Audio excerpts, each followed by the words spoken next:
Hello guys, welcome back to study. This is Dheeraj Kumar. अभी देखो, मैंने कोस्ट गार्ड वन शॉट करके एक प्लेलिस्ट बना दी है और उसमें जो भी लास्ट टाइम रिवीजन के लिए मैं करा रहा हूँ आपको, उसमें इंपॉर्टेंट क्लासेस जो करा रहा हूँ उस प्लेलिस्ट में आपको मिल जाएगी। ठीक है।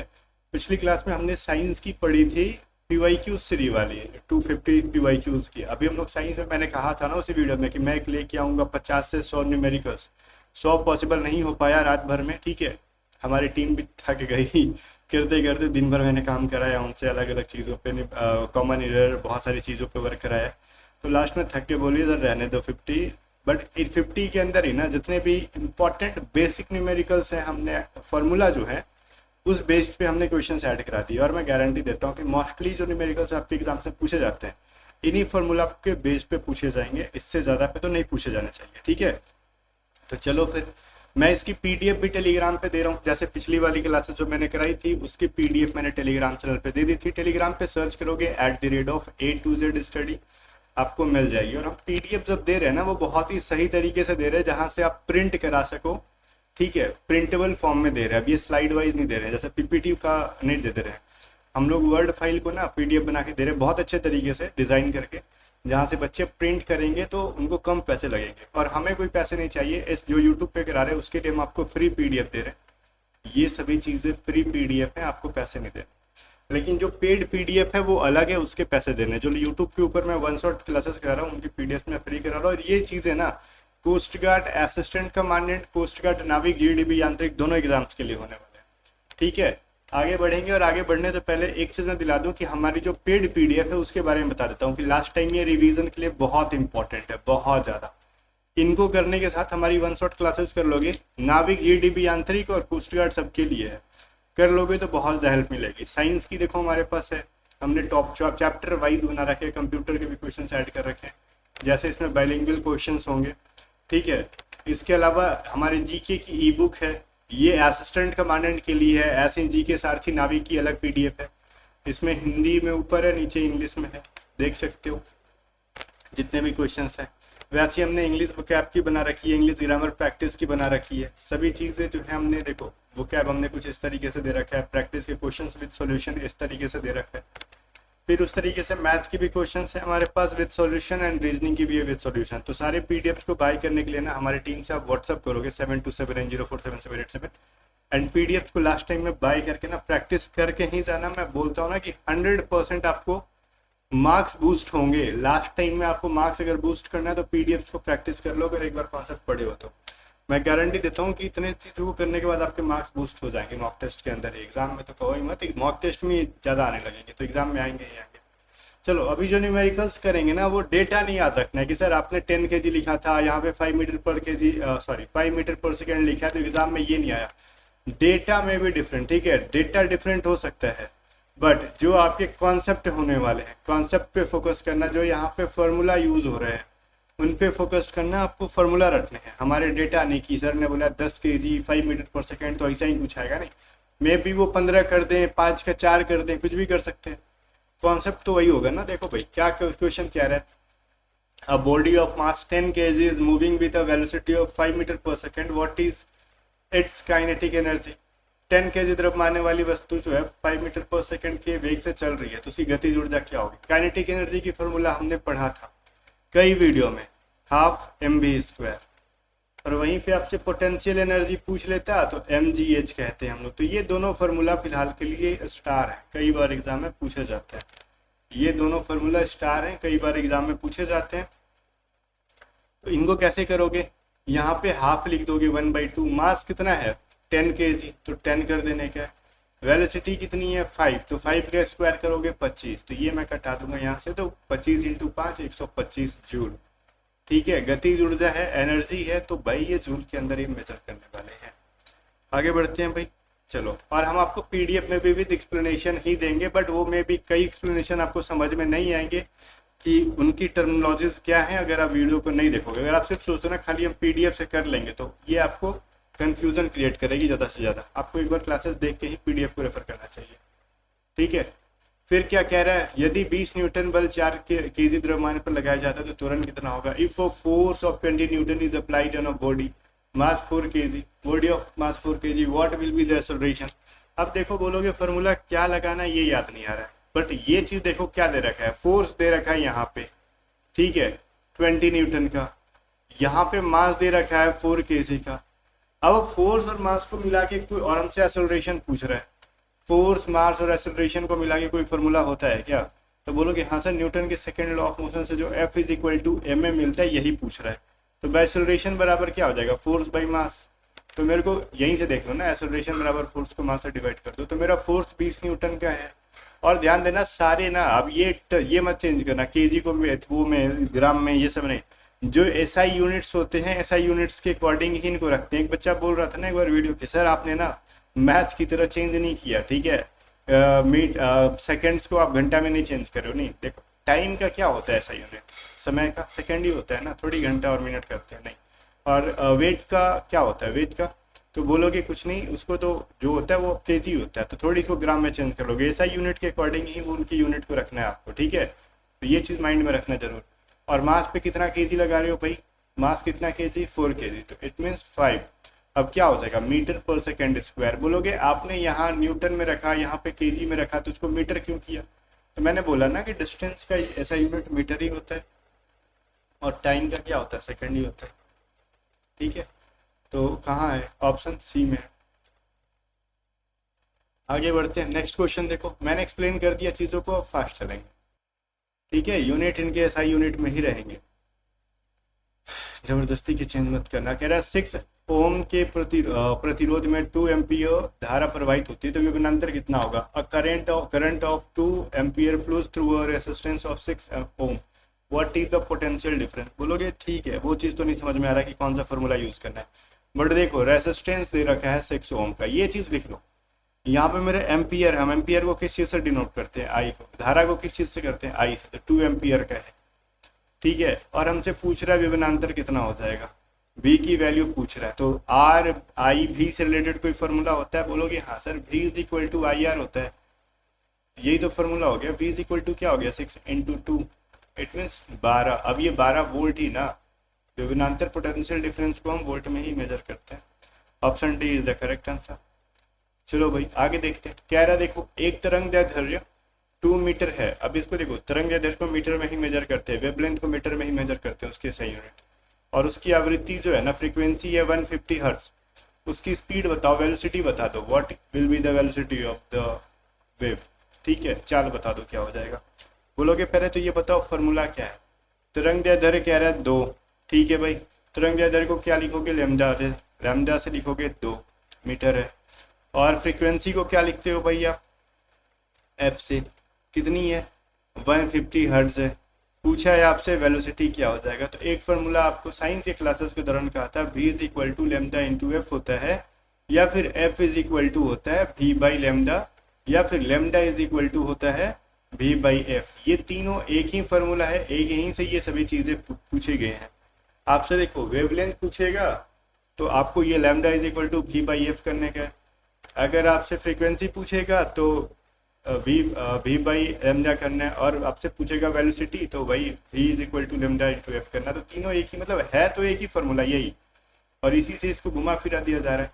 तो मेरे से वेलोसिटी पूछा गया तो v इज इक्वल टू मैं कहूँगा लेमडा की वैल्यू 2 है और फ्रीक्वेंसी 150 है, it means 300 metre per second. तो जो फार्मूला मैं करा रहा हूँ, आपने बहुत कुछ नहीं भी पढ़ा ना, तो एटलीस्ट ये कर लो, कुछ ना की जगह हाँ पढ़ के तो जाओ, मैं सीधे ये जानता हूँ।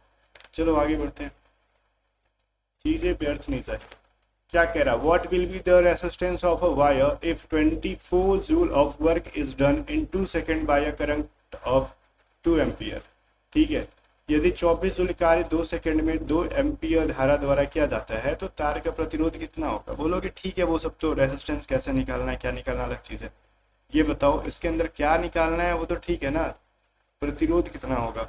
लेकिन हम डायरेक्टली ऐसा कोई फॉर्मूला है जो हम इसके साथ 24 जूल कार्य के साथ लगा दें, 2 एम्पियर धारा लगा दें, ठीक है, 2 सेकेंड लगा दें और धारा लगा दें, ये तीनों तो v is equal to I R के अंदर नहीं है, फिट हो रहे हैं। ठीक है, तो कुछ और भी फॉर्मूला देखो। पहली चीज ना, हमसे क्या आ रहा है कि देखो वर्क डन बाय ये करना कि रेसिस्टेंस ऑफ अ वायर 24 के, ठीक है 24 जूल। तो यहाँ पे चीजों को ना लिखना सीखो। बोलोगे व्हाट 24 जूल क्या है, कितना वॉट, क्या क्या कहते हैं उसको, शक्ति हो जाएगा ना यहाँ पे, सॉरी वर्क हो गया ना, क्वेश्चन में ही दे रखा है कि वर्क है, तो वर्क बराबर कितना हो जाएगा 24 जूल। जो लिखा है वही लिख लो, टाइम मेरे को दे रखा है 2 सेकेंड। जो देखो ऐसे क्वेश्चन में पढ़ोगे ना तो कंफ्यूजन होता है, इसलिए साइड में लिख लिया करो। आई की वैल्यू मेरे को दे रखी है 2 एम्पियर, ठीक है, तो ये चीज़ भी आप यहाँ पे लिख लो। अब हमने यहाँ से लिख लिया, और एक फॉर्मूला देखो, पावर यहाँ से निकाल, दो फॉर्मूला याद रखना, पावर इज इक्वल टू क्या होता है ना, आई स्क्वायर आर, पहली चीज तो ये होता है। तो भाई देखो मेरे को ना यहाँ पे आई की वैल्यू दे रखा है 2 एम्पियर, रेसिस्टेंस का नहीं देखा दे रखा, तो रेसिस्टेंस का कोई पावर के साथ फॉर्मूला होता है क्या, बोलोगे हाँ होता है, P इज इक्वल टू होता है W/T। ये कल हमने पढ़ाया था, भूल रहे हो तो बताओ मेरे को, कल ये वाला पढ़ाया था। तो मेरे को वर्क पता है, टाइम पता है, तो मैं P की वैल्यू निकाल लूंगा, और इस वाले में P की वैल्यू रखूंगा, आई की वैल्यू दे रखा है तो रेसिस्टेंस मेरा निकल जाएगा। तो P बराबर अगर मैं बोलूंगा W/T, तो वर्क मेरा 24 जूल का है और टाइम मेरा 2 एम्पियर का है, तो पावर मेरी 12 हो गई, ठीक है। और ये 12 क्या हो जाएगा भाई, वॉट ना, ठीक है। तो भाई मेरी P की वैल्यू, अब मैं लगाऊंगा second formula, P is equal to I square R, तो P की वैल्यू मेरी 12 है, आई की वैल्यू मेरी कितनी है 2 एम्पियर, तो 2 का स्क्वायर 4 हो जाएगा, रेसिस्टेंस निकाल लो यहीं से, तो आर बराबर हो जाएगा 12/4, इट मीन्स 3 ओम, ठीक है। Option C is the correct answer. तो दो फॉर्मूला भी कभी कभी एक न्यूमेरिकल्स के अंदर लगाने पड़ जाते हैं, तो घबराना नहीं। कह रहे हैं 60 वाट का बल्ब 2 घंटे तक चलता है, कितनी ऊर्जा खर्च करेगा, okay. 60 watt bulb is used for 2 hours, how much energy will it consume, okay भाई देख लो। अब देखो यहाँ पे क्या क्या दे रखा है, कितना वाट का है, 60 वाट का है, कितने घंटे तक चल रहा है, 2 आवर्स तक चल रहा है।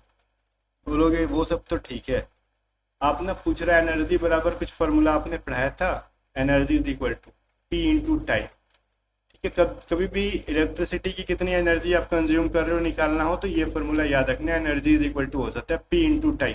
मैं बोल रहा हूँ energy is equal to power into time, तो कितना पावर है भाई 60 वाट का, कितना घंटा भाई 2 आवर्स, तो मेरा हो गया 120। अब एनर्जी है तो जूल में ही मेजर करोगे, अब 120 देख के ऊपर वाला आंसर मत कर देना, ठीक है। अब बोलोगे ठीक है एनर्जी को जूल में मेजर करते बट ये इलेक्ट्रिसिटी से रिलेटेड है, तो उसी को हम लिख सकते हैं 120 वॉट आवर, ठीक है। अब बोलोगे वो तो ठीक है, वॉट आवर आपने कर दिया, 2 घंटे तक है इसलिए 2 आवर्स है ना ये, तो हमने वॉट आवर में लिख दिया। अब बोलोगे ठीक है ना, ये मेरे को ना किलोवाट में अगर कन्वर्ट करना हुआ तो ऑप्शन पे फोकस करना, जो उसमें बी को आंसर करके निकल मत जाना।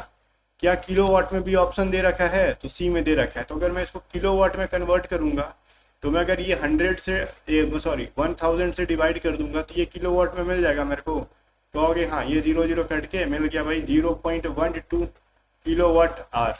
तो ये चीजें तीनों चीजें आंसर है, अब डिपेंड करता है कहाँ कहाँ दे रखा है। अगर ऑप्शन ए में जूल देता था तो ए बी सी तीनों हो जाता, फिलहाल तो बी एंड सी दोनों हो जाएगा, तो option D is the correct answer.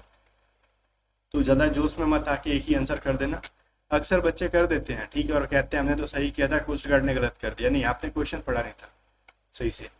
यदि एक कार 10 मीटर पर सेकेंड से 30 मीटर पर सेकेंड वेग तक 10 सेकेंड में बढ़ती है तो उसका त्वरण कितना हो जाएगा, if a car accelerates uniformly from 10 metre per second to 30 metre per second in 10 seconds, what is the acceleration. अच्छा ठीक है, क्या दे रखा है, कल मैंने u और v की वैल्यू बताई थी कि u होता है इनिशियल वेलोसिटी, तो वहां पे आप समझ नहीं पाए थे, वैसा कोई एग्जांपल हमारे पास नहीं था, तो बट फिलहाल तो हमारे पास है ऐसा एग्जांपल। जो स्टार्टिंग में वेलोसिटी हो रही है इट विल बी इनिशियल, ठीक है, वेलोसिटी, तो u से डिनोट करते हैं, तो 10 मीटर पर सेकेंड, और फाइनल वेलोसिटी को हम क्या करते हैं, v से डिनोट कर रहे होते हैं 30 मीटर पर सेकेंड। मेरे को टाइम दे रखा है 10 सेकेंड्स, पूछ रहा एक्सेलरेशन बता दो। ऐसा कोई फॉर्मूला है कोई ऐसा गिद्ध जो गा सके एक्सेलरेशन का u v और t के साथ, तो बोलोगे है ना final velocity minus initial velocity by time, ठीक है भाई, ये चीज होता है, ये हमारा फॉर्मूला। तो मेरी फाइनल वेलोसिटी क्या है 30 है, इनिशियल है 10, टाइम कितना है भाई, कितना है 10, 20/10 डेट विल बी 2। अभी क्या है एक्सेलरेशन है तो मीटर पर सेकेंड स्क्वायर, हो सकता है ऑप्शन में 3 ऑप्शन में 2 हैं, सबके यूनिट डिफरेंट कर देंगे तो फिर बच्चे घबरा जाते हैं कि ये क्या कर दिया। आगे चलो। कह रहा है एक लोलक का ना आवर्तकाल 2 सेकेंड्स है, इसकी आवृत्ति क्या हो जाएगी? The time period of a pendulum is 2 second, what will be it's frequency? सही चीज है भाई, फ्रीक्वेंसी पूछ रहा है, कैसे निकालेंगे भाई? तो फ्रीक्वेंसी में क्या क्या दे रखा है? आवर्तकाल दे रखा है मेरे को, कैपिटल टी से शोध करते हैं, टाइम पीरियड, और कुछ दे नहीं रखा है। तो फ्रीक्वेंसी का एक फार्मूला आपको पढ़ाया था 1/t, ये याद रखना। आप बोलोगे यही फार्मूला तो आपने किसी टाइम का आवर्तकाल बराबर भी लिख सकते हो ना, 1/f। हाँ, क्यों नहीं लिख सकते हैं, कोई पाप थोड़ी है, ये एक ही फार्मूला तो है और कुछ नहीं। और ये भी लिख सकते हैं टाइम इंटू फ्रीक्वेंसी बराबर होता है 1, तो ये कोई लॉजिकल नहीं है, यहाँ से सवाल पूछेगा। ठीक है भाई, तो हटाओ इसको, बस ये दोनों फार्मूला याद रखो। तो जबरदस्ती का बेतु का काम नहीं करना है। मेरे से फ्रीक्वेंसी पूछा तो ये लगाएंगे, टाइम पीरियड पूछा तो ये लगाएंगे। ठीक है, क्या पूछ रहा है हमसे भाई? इसकी फ्रीक्वेंसी बता दो। तो भाई फ्रीक्वेंसी बराबर 1/2, और 1/2 हर्ट्ज होता है ना फ्रीक्वेंसी को, तो क्या होगा? 0.5 हर्ट्ज। ऑप्शन बी के अंदर है। चलो आगे बढ़ते हैं। कह रहा है यदि प्रकाश की चाल 3 × 10⁸ मीटर पर सेकेंड है तो 6 × 10⁴ हर्ट्ज की तरंग की तरंगदैर्घ्य क्या होगी? ठीक है, if the speed of light is 3 × 10⁸ metre per second, what will be the wavelength of a wave of frequency 6 × 10⁻40 hertz? Wave of frequency इतना दे रखा है 6। ठीक है, चलो अब बोलोगे इसमें क्या फार्मूला लगा है? तो भाई फार्मूला लगाने से पहले सोचो क्या दे रखा है।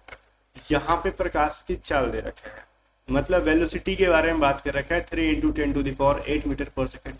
बोलोगे पता कैसे चल रहा है भाई? यहाँ पे तो लिख रखा है ना चाल है ये, स्पीड ऑफ लाइट, तो स्पीड को क्या वेलोसिटी कहते हैं ना, स्पीड ऑफ लाइट को वेलोसिटी चाल। तो ये तो समझ में आ रहा है मेरे को।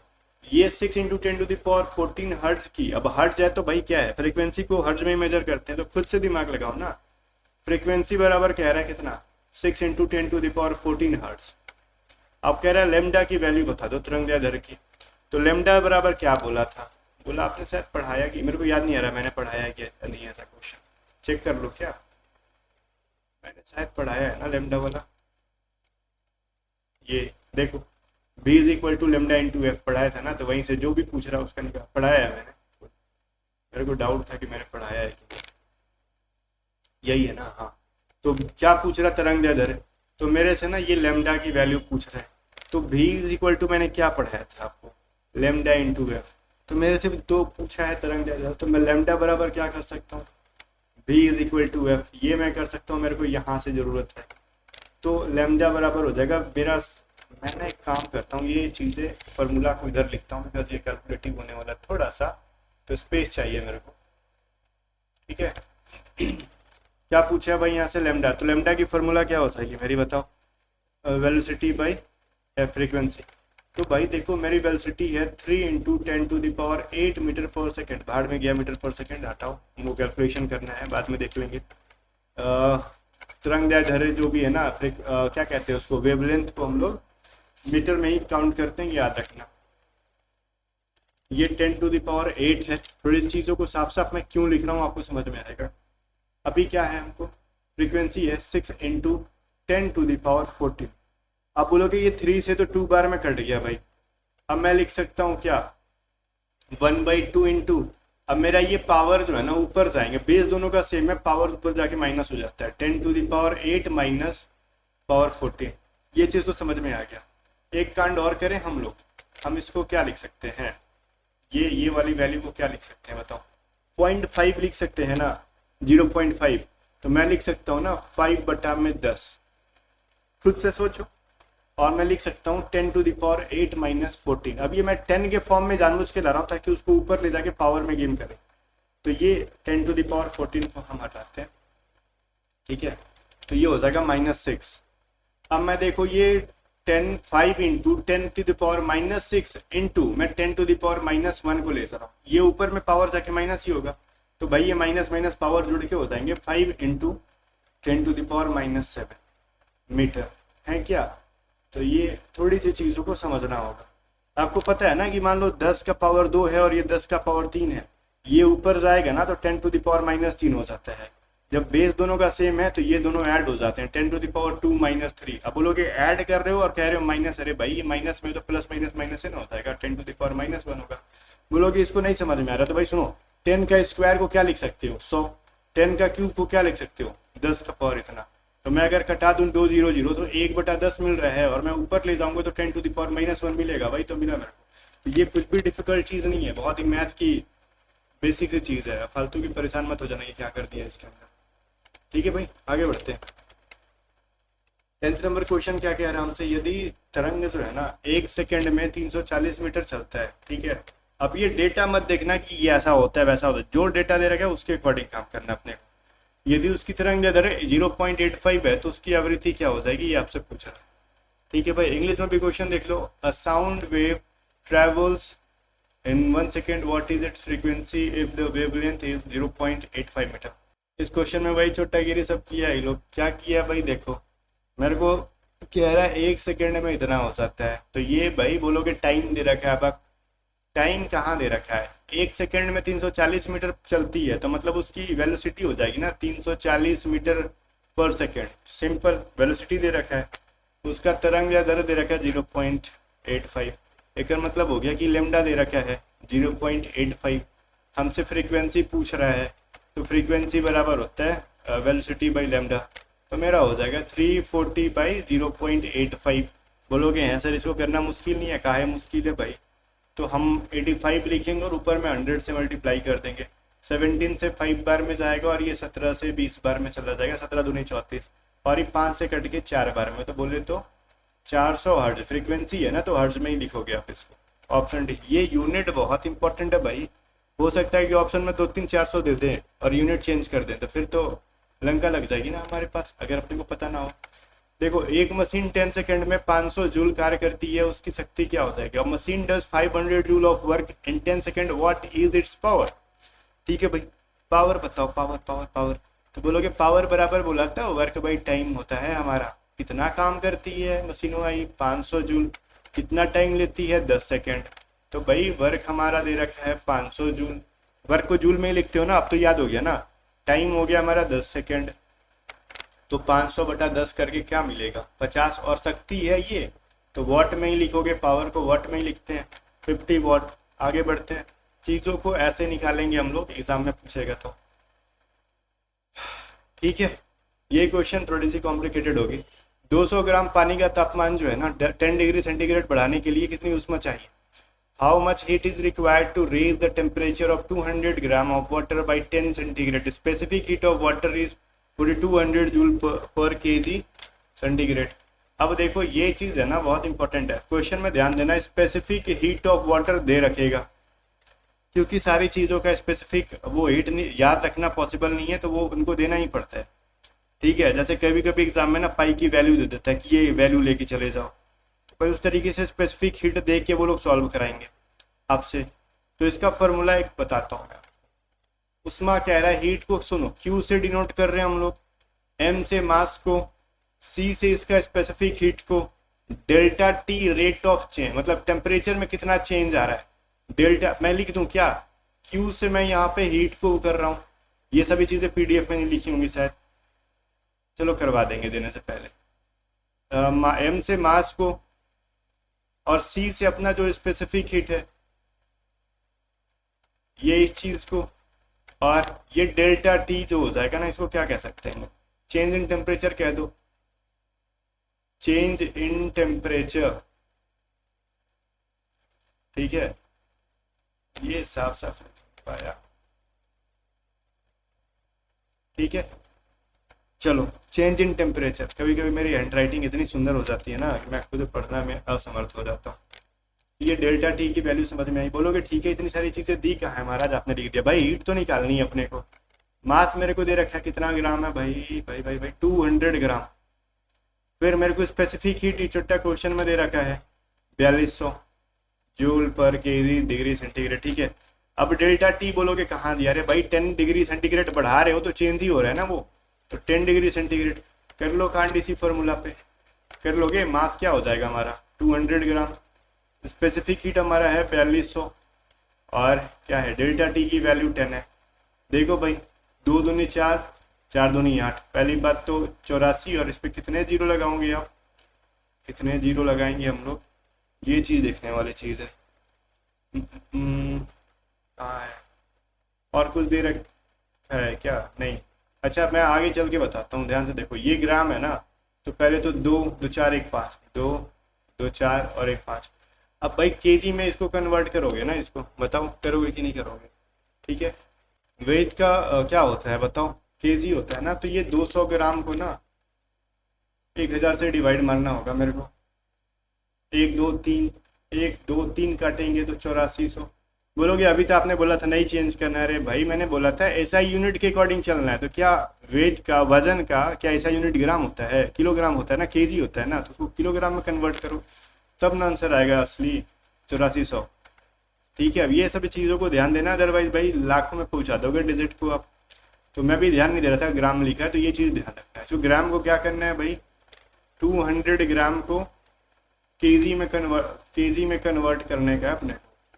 ठीक है, चलो ये सारा खिचड़ी। और बोलोगे ना पीडीएफ दे दोगे तो हम पढ़ नहीं लेते, देख लो ना, देखो मैं इसको मिटा रहा हूँ, पीडीएफ में देख लो कुछ इस तरीके से सॉल्यूशन दिया, बैठ के ताकते रहता हो कि किसका मतलब क्या है।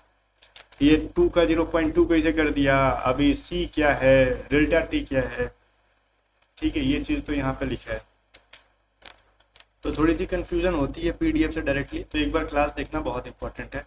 कह रहा भाई थोड़ी स्पीड में चलते हैं। 50 न्यूटन भार वाली वस्तु को 4 मीटर ऊंचाई तक उठाने में किया गया कार्य बताओ। वर्क इज इक्वल टू क्या होता है, फोर्स इनटू डिस्प्लेसमेंट। ठीक है, body of weight 50 newton in is lifted to a height of 4 metre, what is the work done. भाई कितना न्यूटन है, 50 और कितना है, कितना कितना कितना, हाइट कितना ले गया 4 मीटर तक, डिस्प्लेसमेंट हुआ 4 मीटर का 200 जूल। डिस्प्लेसमेंट मतलब कितना दूरी तय करा दिया गया उससे। ठीक है भाई, चलो आगे बढ़ते हैं। क्या है भाई, देखो 2 एम्पियर, 3 एम्पियर, 6 एम्पियर के थ्री जो है ना पैरेलल में कनेक्टेड है, सॉरी पैरेलल में कनेक्टेड है प्रतिरोध, रेसिस्टेंस। तो टोटल बताओ तो भाई, टोटल क्या होता है, 1/R1 plus 1/R2 plus 1/R3। Resistance निकालना हो पैरेलल में तो यही होता है ना, तो हो जाएगा 1/2 1/3। और ये सीरीज क्या था तो सीधे जोड़ देते 6 3 9 2 11। ठीक है, बट वैसे नहीं कर सकते हम लोग, पैरेलल कह रहा है समानांतर क्रम में। इनका एलसीएम 6 हो जाएगा, 2 6 2 3 3 2 ये 3 2 5 और 1 6, तो 6/6 ohm, that will be 1 ohm. Option क्रिस होला, ओम ओम ओम। ठीक है, आगे बढ़ते हैं। 15 नंबर देखो क्या कह रहा है, किसी तत्व का परमाणु क्रमांक 11 है, उसमें कितने प्रोटॉन हो जाएंगे।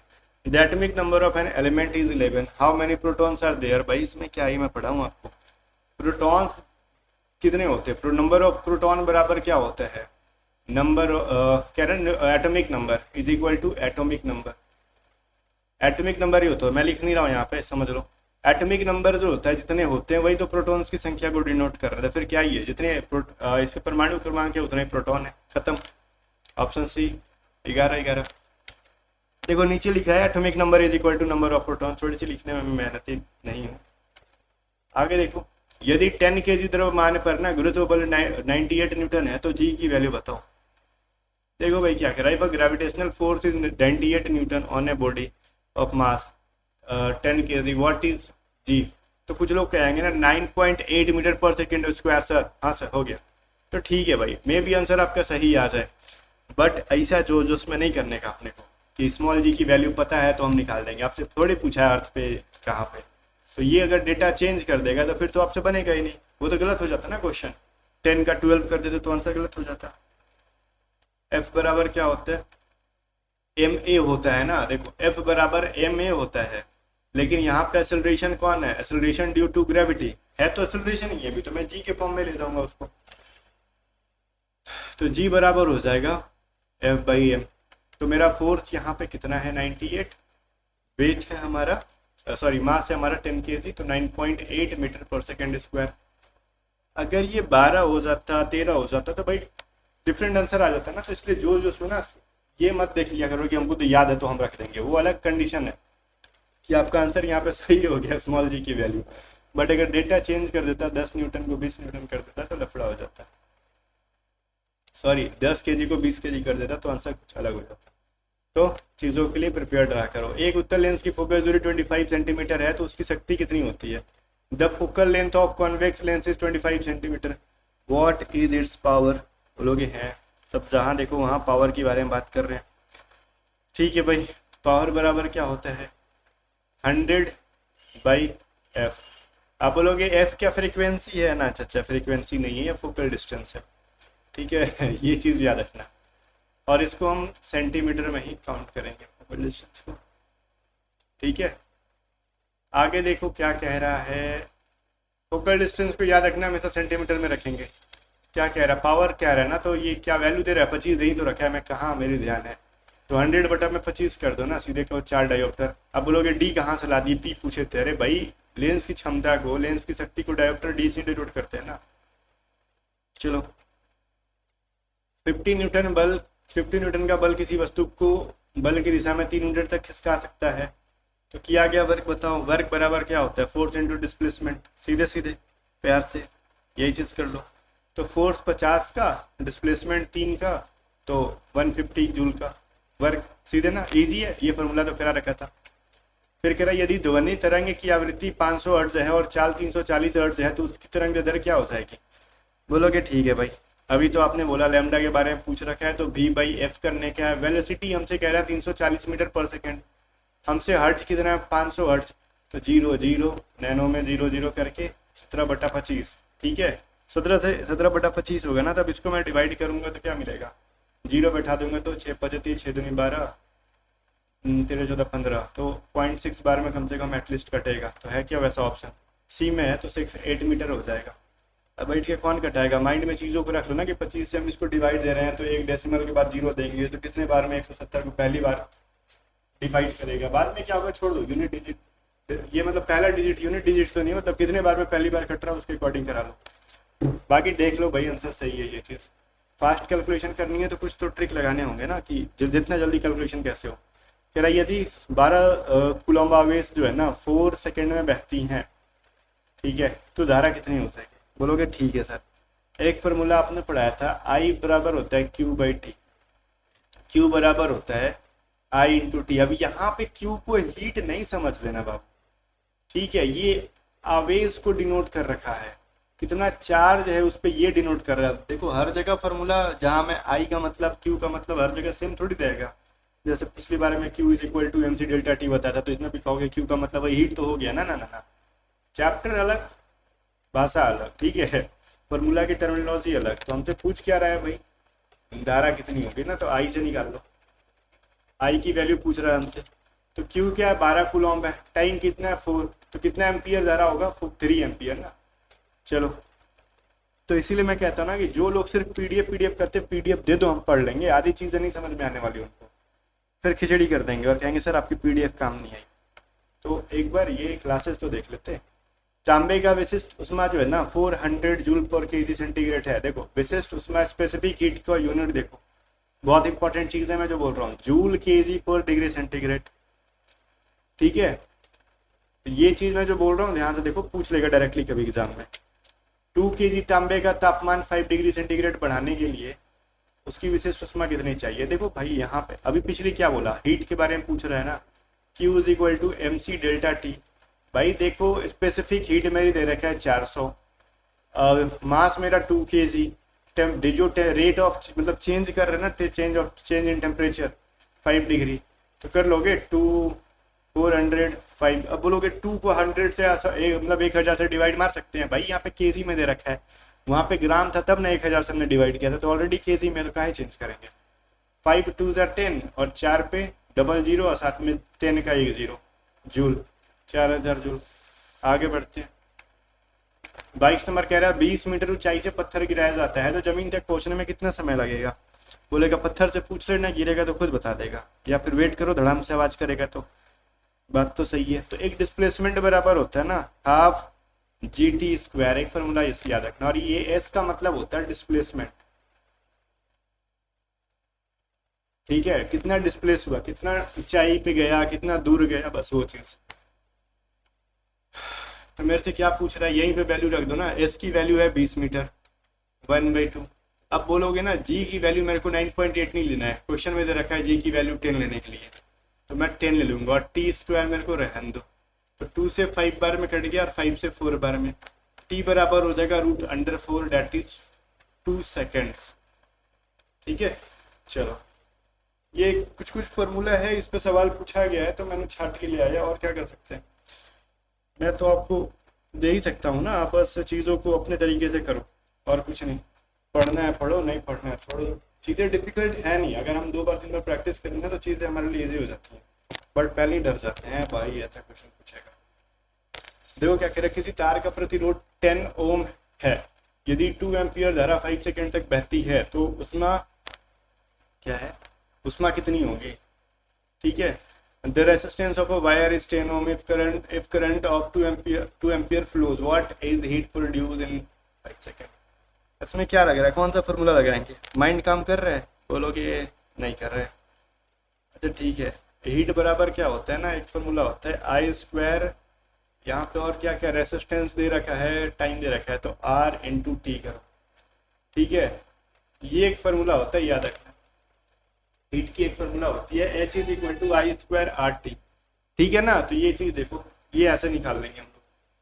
तो हीट पूछ रहा है मेरे से, आई से दे रखा है 2 एम्पियर, तो 2 का स्क्वायर कर दो। रेसिस्टेंस कह रहा है 10 ओम है, ओम नहीं है ओम है, और ये 5 से कह रहा है। देखो बार बार ना टाइम का 5 है, आप लोग कमेंट कर दो सर आपने ये चीज को ऐसे बोल दिया। भाई लगातार बोलने से हो जाती है, तो आप समझ रहे हो ना बातों को, समझ के चुपचाप काम करो। ठीक है, चलो एसेंट पे मत जाओ।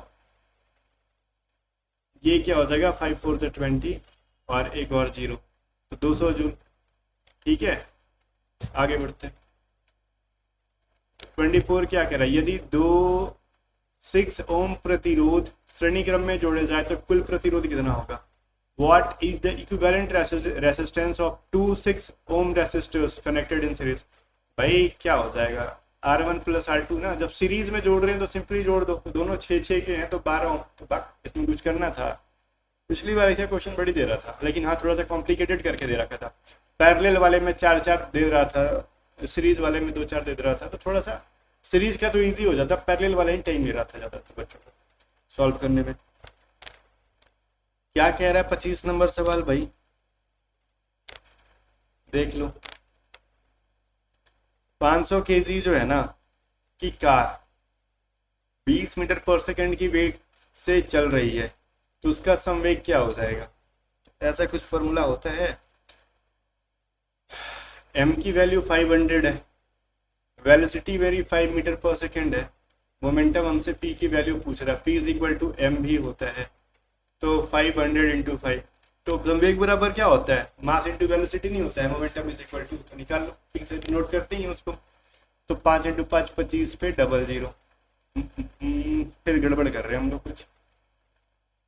ये 5 कहाँ है, 5 कहीं नहीं है, मैं जबरदस्ती का लिख के ले आया ना, ये चोट्टागिरी कभी कभी मैं भी कर देता हूँ। 20 मीटर पर सेकंड कह रहा है, मैं 5 लेके आ रहा हूँ भाई इसको। 500 इंटू 20, तो 5 दूनी 10 पे 000 केजी मीटर पर सेकंड। ठीक है, कहाँ है, ऑप्शन बी में ही तो है, बहुत कभी कभी कंफ्यूजन होता है। बोलोगे चाचा एक बात बताओ, आपने केजी मीटर पर सेकंड सब लिख दिया कैसे। भाई मास मेरा वेलोसिटी केजी है और ये मेरा मीटर पर सेकेंड है, तो ये दोनों को भूल जाओगे, जब दोनों को मल्टीप्लाई किया तो दोनों आएंगे ना एक साथ, तो यूनिट भी उसका ऐसे ही बनता है, और क्या उसका स्पेशल रूल थोड़ी है। आ जाओ, पृथ्वी पर 50 केजी द्रव्यमान वाली वस्तु का भार कितना हो जाएगा। तो भाई जब अर्थ पे कह रहा है तो सिंपली देख लो, जी की वैल्यू कह रहा है 9.8 है, अर्थ पे कहा नहीं जहाँ, तो अपना जी का सुधार लिया, बाकी हर जगह 10 कह रहा था, तो ये जी की वैल्यू माइंड में रखने का है। क्या कह रहा है जी, पृथ्वी पर 50 केजी द्रव्यमान, मास कह रहा है 50 केजी, वस्तु का भार कितना हो जाएगा, और जी की वैल्यू दे रखा है 9.8।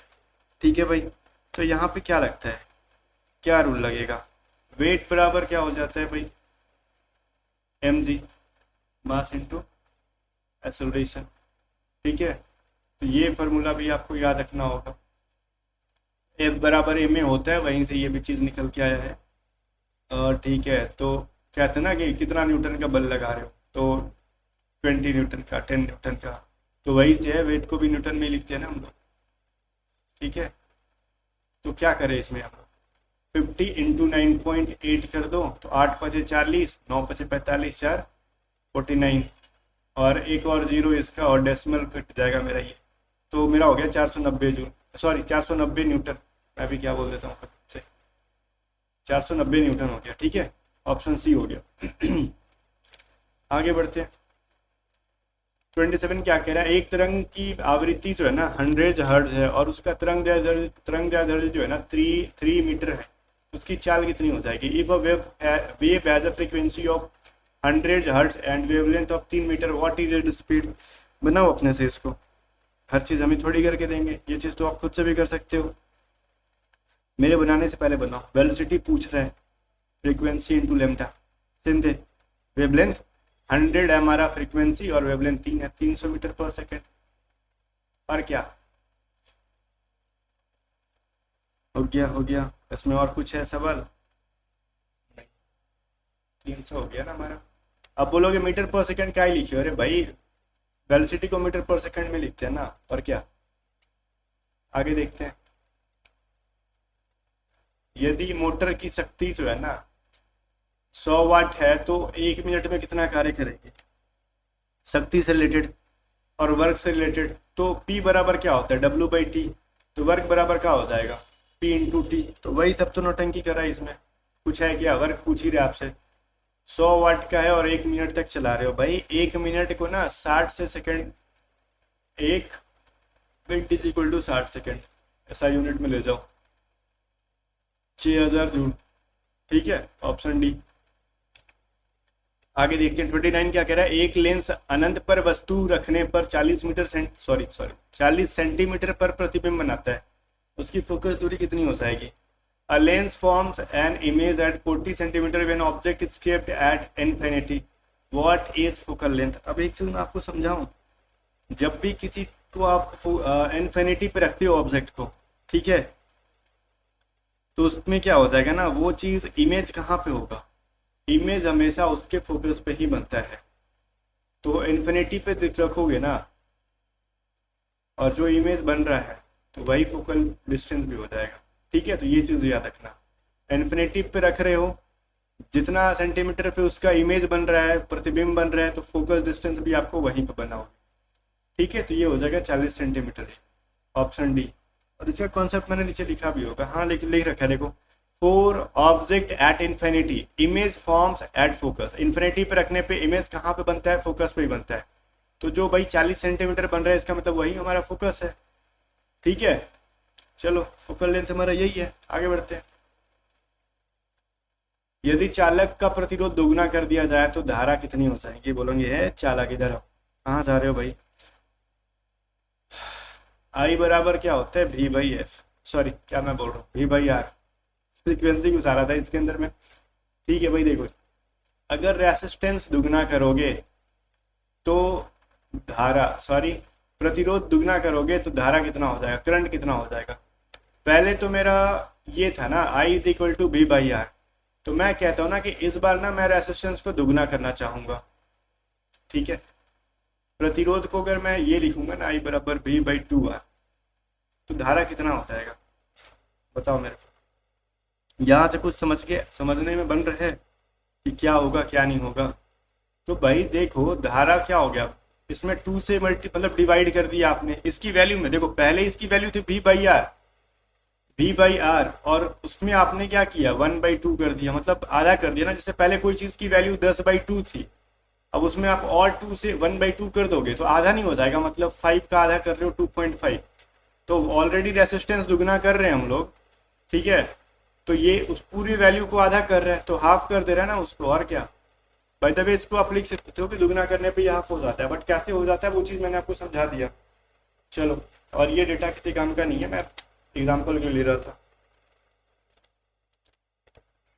आगे बढ़ते हैं। 31 क्या कह रहा है, 2 kg द्रव्यमान अच्छा भाई 2 kg द्रव्यमान 4 मीटर पर सेकेंड की चाल से चल रहे और रुक जाता है, उसका गतिज ऊर्जा का नुकसान कितना होगा? ठीक है भाई, काइनेटिक एनर्जी के बारे में पूछ रहा है। A 2 kg body moving with 4 metre per collides and comes to rest. ठीक है, what is loss of kinetic energy? भाई काइनेटिक एनर्जी क्या होता है? Half mv²।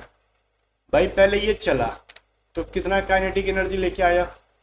4 का स्क्वायर, तो 2 कट गया। भाई साहब काइनेटिक एनर्जी लेके आए हैं 16 जूल का। कह रहे नुकसान कितना करा रहे हो? भाई आप 100 रुपये कमा के और 100 रुपये गुम करा देते हो तो कितना का नुकसान होगा? तो बोलोगे 100 रुपये का। तो ये उतना चल के, ठीक है, चल के और रुक जाता है तो भाई लॉस भी तो उतना ही का करेगा ना, और फिर रुकेगा तो उसकी काइनेटिक एनर्जी जीरो हो जाएगी, तो लॉस भी उसका 16 जूल का ही हुआ। क्या ही करना, वही चीज़ है, नौटंकी कर रहा है कि 100 रुपये कमाया और 100 रुपये रोज रास्ते में गिरा दिया, कितना नुकसान हुआ? तो जो कमाया उतना गिरा ही दिया तो बचा का उतना ही तो नुकसान हो गया मेरा। ये थोड़ी बोलेंगे जीरो, जीरो कैसे? अब ये कहते ना कि कितना काइनेटिक एनर्जी बचा तो जीरो, लेकिन जितना कमाया वो सब गवा दिया, तो कितना गवाया, तो जो कमाया वो गवाया, सिंपल। आगे बढ़ते हैं। 2 kg द्रव्यमान को 5 मीटर उठाया, ठीक है, उसकी स्थितिज ऊर्जा क्या हो जाएगी? पोटेंशियल एनर्जी पूछ रहा है। पी बराबर होता है mgh, मास मेरा 2 किलोग्राम है, जी की वैल्यू 10 कह रहा, ले लो भाई। कहाँ कह रहा है? इधर कोना में देखो, ये इजी कर रहा है। अगर यहीं पे कहते 9.8 ले लो ना तो कॉम्प्लिकेटेड हो जाता, ठीक है। और एच की वैल्यू क्या है, कितना हाइट पे जा रहा है ये 5 का, तो 100 जूल हो गया ना, क्या कर सकते हैं। 33 देखो, यदि 5 एम्पियर धारा 10 सेकेंड किसी चाल में बहती है तो कुल आवेश बताओ क्या हो जाएगा? ऐसा कोई फॉर्मूला पढ़ाया मैंने आपको? बोलोगे नहीं, पढ़ाया नहीं है आपने, तो पोटेंशियल डिफरेंस का तो पढ़ाया था, ठीक है। अब ये क्या कह रहा है, कुल आवेश कितना हो जाएगा? अरे एक दो क्वेश्चन बनाना होता है ना तो ठीक है, इतने सारे क्वेश्चन बनाते बनाते फार्मूला दिमाग में सॉर्ट करने लगता है सारा चीज़, कहाँ किसको यूज़ करें। कुल आवेश बराबर क्या होगा? आई इंटू टी एक फॉर्मूला होता है, ठीक है, मेरे को जो याद आ रहा है, जो वैल्यू दे रखा है उसके अकॉर्डिंग में बता रहा हूँ। आई की वैल्यू दे रखा है, टाइम दे रखा है, क्यू बराबर एक फॉर्मूला होता है, यहीं से मैं याद कर लेता हूँ, रट्टा मारा है लेकिन भूलता हूँ मैं भी, तो यहीं से समझ में आ रहा है जो इनके बीच में रिलेशन है वैसा कुछ फॉर्मूला है क्या? तो क्यू होता है ना आवेश, Q is equal to I T एक होता है, तो यहाँ से हम निकाल लेंगे 5 एम्पियर और 10 सेकेंड 50 कूलम, ठीक है भाई, 50 कूलम यहाँ से निकल जाएगा। क्वेश्चन पढ़ते पढ़ते फट से फॉर्मूला बोल देना, क्योंकि दिन भर हम साइंस से तो खाली पढ़ा नहीं रहे कि सारा याद रहेगा जुबान पर, तो थोड़ी सी चीज़ों को हम लोग भूलते भी हैं, बट डेटा को देख के समझ जाते हैं। अब उन टीचर्स की जो है ना वो स्पेसिफिक ही, मतलब क्या कहते हैं ना, स्पेशली वो साइंस ही पढ़ा रहे हैं दिन भर, फिजिक्स ही पढ़ा रहे हैं, साइंस भी नहीं, वो फिजिक्स ही पढ़ा रहे हैं, तो ये सारा चीज़ जुबान पे, एक ही चीज़ दिन भर पढ़ाते रहना है तो जुबान पे रहेगा, ठीक है। तो आगे जो क्या कह रहा है, 20 ओम प्रतिरोध वाली कुंडली को 220 वोल्ट से जोड़ने पर धारा कितनी हो जाएगी? If a coil of resistance 20 ohm 20 ohm is connected to 220 volt supply, what is current? निकालते हैं करंट। मैंने देखो क्यों बोला पता है, डेटा से फॉर्मूला याद करो, क्योंकि जो चीज़ है ना वो आपके साथ ही होने वाली है, मेरे साथ तो नहीं होने वाली है। अब मेरा क्या काम है, मैं तो चल दिया ना, मेरा तो खत्म हो गया एज, आपको एग्जाम देने। बी इज इक्वल टू क्या होता है, आई आर, पूछा है धारा निकालो, तो आई बराबर क्या हो जाएगा, वी बाई आर। तो कितना वोल्ट है, 220 वोल्ट है, कितना रेजिस्टेंस है, 20 है, निकालोगे 11 एम्पियर, ठीक है। चलो आगे बढ़ते हैं। वायु में ध्वनि की चाल अगर 340 मीटर पर सेकेंड है तो 1700 मीटर तय करने में कितना समय लगेगा? The speed of sound in air is 340 metre per second, what is time taken for sound to travel? 1700 metre, ठीक है भाई। तो हम इसमें ना सिंपल फॉर्मूला लगा सकते हैं, डिस्टेंस बराबर क्या होता है, स्पीड इनटू टाइम। ध्यान से सुनना है, स्पीड को जनरली हम लोग क्या कहते हैं ना, वेलोसिटी इनटू टाइम, फिजिक्स में ये करते हैं। तो जो ये करते हैं ना, हमसे देखो क्या क्या दे रखा है, कितना समय लगेगा, डिस्टेंस दे रखा है 1700, वेलोसिटी दे रखा है 340, टाइम पूछ रहा है, तो क्या कर सकते हैं, 0 0 कटा देंगे, टाइम बराबर होता है 170 बटा में 34, तो 17 से 10 बार में, ये 2 बार में कट के 5 हो गया सेकेंड। और क्या, कुछ हमको याद थोड़ी था इसमें, मैंने देखा भाई चलो ये तो बिल्कुल भी मैथ का कॉन्सेप्ट कह रहा है, तो मैथ वाला है ना, डिस्टेंस दे रखा है, स्पीड दे रखा है और टाइम निकाल लो, क्या करना है, कहानी का तो। चलो T is equal to distance by velocity होता है, यहीं पे फिजिक्स में उसको वेलोसिटी बोल रहे हैं हम लोग, वहाँ पर डिस्टेंस बोल रहे होते हैं। आगे देखो 2 मीटर क्यूब पानी का जो है ना द्रव्यमान 200 kg है, तो घनत्व कितना होगा? ठीक है भाई, एक फॉर्मूला होता है P इज इक्वल टू, इसको P नहीं बोलते हैं, ध्यान देखो, इसको रो बोलते हैं। क्या बोलते हैं? रो, ऐसे, is equal to small m बाई v। डेंसिटी के लिए कहते हैं रो, जिसको हम डेंसिटी डिनोट कर रहे होते हैं, ठीक है। P मत कहना है इसको, वो तो फिर P का रो मोमेंटम में चला जाएगा, रो कहते हैं इसको, ये है ना, m बाई v हो जाएगा। तो मास बटा में वेलोसिटी, मास 2000 किलोग्राम है, ठीक है। अब देखो ये चीज़ है ना, मीटर क्यूब में दे रखा है मेरे को, तो 2 दे रखा है, तो क्या कर दोगे, 1000 kg मीटर क्यूब हो जाएगा। यूनिट में चेंज मत करना आप, सिंपल से फंड है, ठीक है ना। चलो हाँ, ये फॉर्मूला में समझ में नहीं आता कि इसका मतलब क्या है, तो इसको हम रो बोलते हैं जो डेंसिटी को डिनोट कर रहे हैं। मैं शायद प्रोनाउंसिएशन खराब कर रहा हूँ, लेकिन इसको रो ही बोलते हैं हम लोग बचपन से, तो यही बोलते हैं। आप थोड़ी अगर सीबीएसई वाले होगे तो आप थोड़ा सा स्टाइलिश होकर बोलोगे, वो अलग चीज़ है, हम लोग यही बोलते हैं। ठीक है, आगे देखते हैं। 37 क्या हो गया ना, 4 ओम और 6 ओम प्रतिरोध समानांतर जुड़े हैं, तो तुल्य प्रतिरोध क्या होगा, 2 resistors 4 ohm and 6 ohm are connected in parallel. तो पैरेलल कह रहा है 1/4 1/6।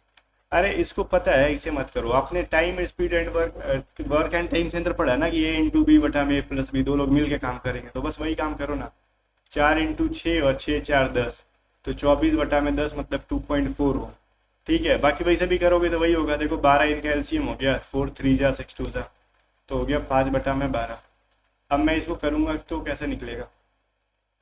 मैंने ये क्या कर दिया, चीज़ें सही है ना, काम तो नहीं बिगाड़ दिया ना मैंने, ये चीज़ नहीं बिगाड़ा तो नहीं है। ये 1/r हो जाएगा ना हमारा, तो ठीक है ना, r बराबर हो जाएगा 12/5, तो 5 दूनी 10 और ये 4 ओम और 2.4 ओम, दोनों तरीके से बना सकते हो।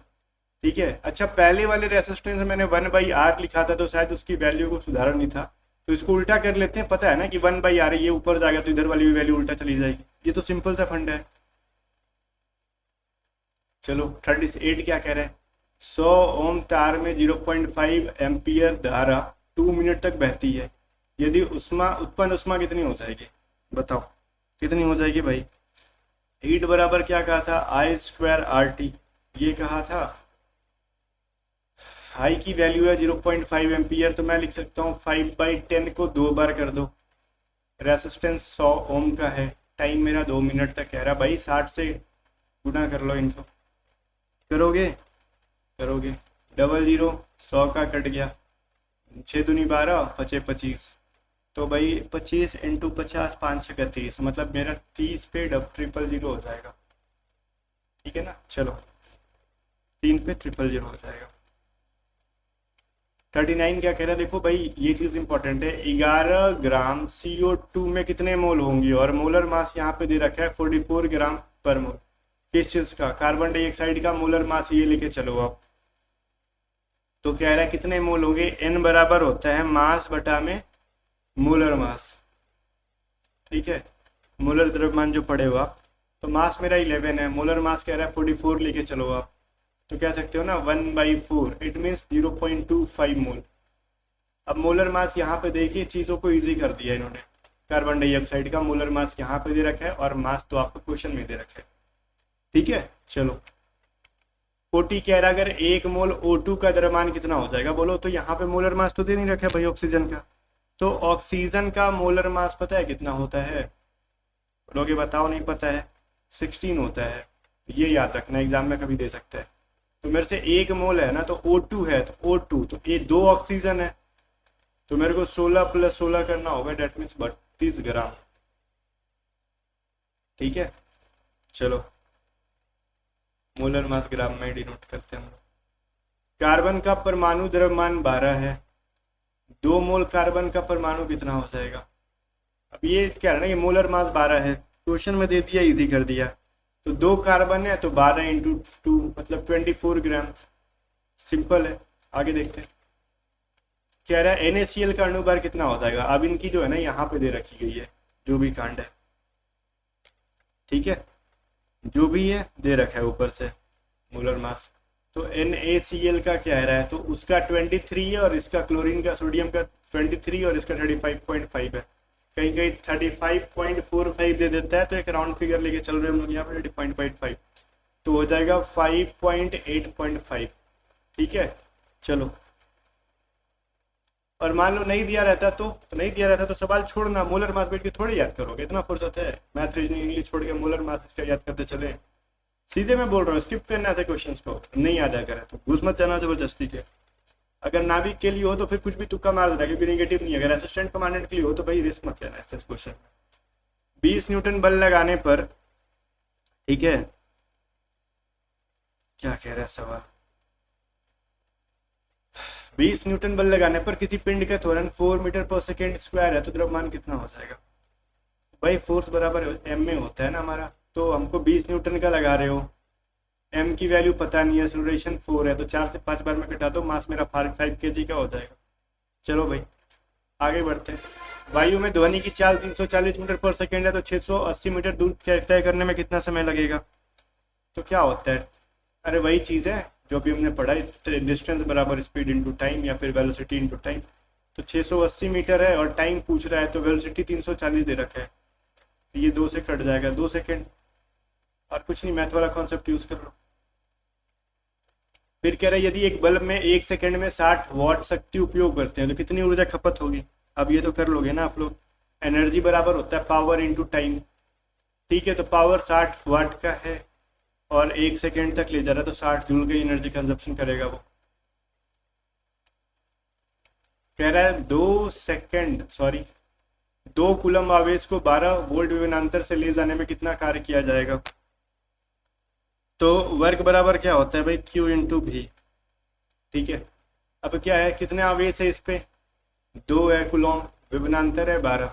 अगर बोलोगे भाई वर्क बराबर, आप कभी कुछ बोलते हो FD, तो भाई किस टर्म में दिया गया ये भी तो देखो, वहां पे फोर्स थोड़ी दे रखा है, डिस्प्लेसमेंट थोड़ी दे रखा है, यहाँ पे आवेश दे रखा है, तो उसके लिए भी उसका अपना फॉर्मूला है Q इंटू भी। तो मैं इंपॉर्टेंट फार्मूला लेके आ गया आपके लिए, यहाँ से सवाल बन सकते हैं।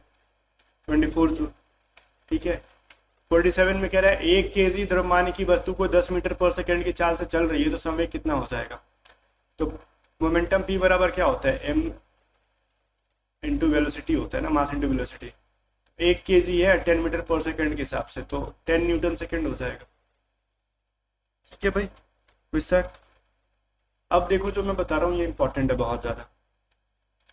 अब देखो सेंटीग्रेड से केल्विन में बदलना हो, सेल्सियस से केल्विन में बदलना हो, तो क्या करते हैं हम लोग भाई?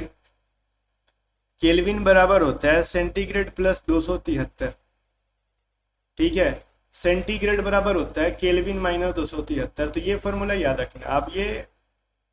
अब जो मैं बोल रहा हूँ उतना ही सुनना, फॉरेनहाइट पे मत चले जाना, यही बोला। केल्विन और सेंटीग्रेड के बीच में का रिलेशन रहेगा तो ये फॉर्मूला यूज करोगे। तो केल्विन में क्या करोगे? 0 डिग्री में 273 ऐड कर दोगे, तो ये 273 केल्विन ही बनेगा, ठीक है, ये याद रखना। लेकिन अगर मेरे तो कहेगा ना कि सेंटीग्रेड और फॉरेनहाइट के बीच का रिलेशन बताओ, तो वही कांड मत करने लगना बैठ के। इसका अपना फॉर्मूला होता है, फॉरेनहाइट बराबर होता है 9/5 इंटू सेंटीग्रेड, ठीक है, और जो भी वैल्यू आएगा उसमें हम 32 ऐड कर देंगे, ठीक है भाई। तो ये चीज़ आप थोड़ी सी लेके चलोगे, तो मैं यहीं पे रखूंगा, चीज़ों को छेड़छाड़ नहीं करूंगा। फॉरेनहाइट में बदल रहे हैं ना, तो फॉरेनहाइट बराबर हो जाएगा फॉरेनहाइट बराबर हो 9/5 इंटू 100, और मेरा ये 32 है, तो ये कट गया 5 दूनी 10, 9 दूनी 18, 180 प्लस में 32, 9 10 11 2, 210 हो जाएगा, 212 हो जाएगा ना डिग्री फॉरेनहाइट। ये फार्मूला याद रखोगे, नहीं तो फिर दिक्कत हो जाएगा एग्जाम में आएगा तो। चलो ऑप्शन सी में ये चीज़ है। फिर एक कह रहा है कि भाई फॉरेनहाइट को सेल्सियस में बदलो, तो इस बार सेल्सियस का फार्मूला मत खोजने लगना, वही वाला अब थोड़ी इसको अदला बदली करेंगे, इसी में रखो चुपचाप, ठीक है, ये चीज़ें आसान हो जाती है। अब ये ऐसा कुछ नहीं, फॉरेनहाइट बराबर क्या होता है? 9/5 इंटू सेंटीग्रेड प्लस में 32। अब इसी में जो गेम खेलना खेलते रहो, सिंपल सा फंड है, ठीक है। अभी नहीं कि उसको अदला बदली कर रहे हैं हम, पहले माइनस में ले जा रहे हैं, फिर 9.5 को उल्टा करके 5/9 कर रहे हैं उधर, वो सब चीज़ें नहीं। हमने एक्सप्लेनेशन में लिख दिया होगा और मैं समझा दे रहा हूँ। फॉरेनहाइट मेरा ऑलरेडी 212 कह रहा है, ये 9/5 इंटू क्या है भाई? सेंटीग्रेड है, और ये 32 है, तो मैं उधर क्या लिख सकता हूँ ना, 9/5 सेंटीग्रेड को ना 32 उधर ले जाके घटा दूंगा, ठीक है, और जो वैल्यू आएगी 212 माइनस 32, अब मैं इसको उधर ले जाके 5/9 करूंगा। अब मैं फार्मूला यही क्यों बोल रहा हूँ, क्योंकि फार्मूला 2 रटवा दूंगा तो आपको कंफ्यूजन होगा। अब इसी के अंदर डेटा रख के कैलकुलेशन कर लोगे ना, तो उतना कंफ्यूजन आपके लिए नहीं होगा। लेकिन अगर 2 अलग अलग फार्मूला रटोगे तो ये ज़्यादा कन्फ्यूजन हो जाएगा। इसको घटाओ, कितना हो जाएगा? 0 हो गया, 8 9 10 11, मतलब 180 हो जाएगा इंटू 5/9, तो 9 दूनी 18, तो ये 100 डिग्री सेंटीग्रेड हो गया, ठीक है भाई। तो ये चीज़ हो गया, और कुछ रह गया इसके अंदर तो बोलोगे नहीं। तो फिर चलो टेलीग्राम चैनल को ज्वाइन कर लेना, और लगे हाथ लास्ट में जितनी हमारी पेड पीडीएफ्स है ना, इनको आप बाय करके एक बार जरूर पढ़ लेना। मैं फिर से बोल रहा हूँ, अदरवाइज एग्जाम से जब बाहर आओगे ना और सुनोगे कि कोई बच्चे के पास पीडीएफ थी, वो बाई करा था और वो पढ़ रहा था इस पीडीएफ से और बहुत सारा अच्छे एग्जाम गए हैं। ठीक है, मैं हिंट दे रहा हूँ लास्ट टाइम में, ओपन होकर बहुत ज़्यादा कुछ नहीं बोलूँगा। तो आपके एग्जाम के लिए बस इंपॉर्टेंट है ये सारे पीडीएफ, इतना मैं कह रहा हूँ। तो लास्ट टाइम अगर आप इन पीडीएफ को बाय करना चाहते हो व्हाट्सअप करके बाय कर लो।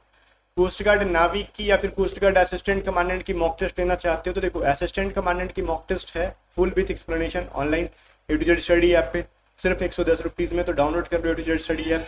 और नाविक की तो 49 रुपीज़ में ही है। ठीक है, तो डाउनलोड करो A to Z study app. बाकी गाइस मिलते हैं नेक्स्ट वीडियो में, तब तक के लिए बाय बाय। वीडियो को लाइक के शेयर कर देना और A to Z स्टडी को सब्सक्राइब कर लेना।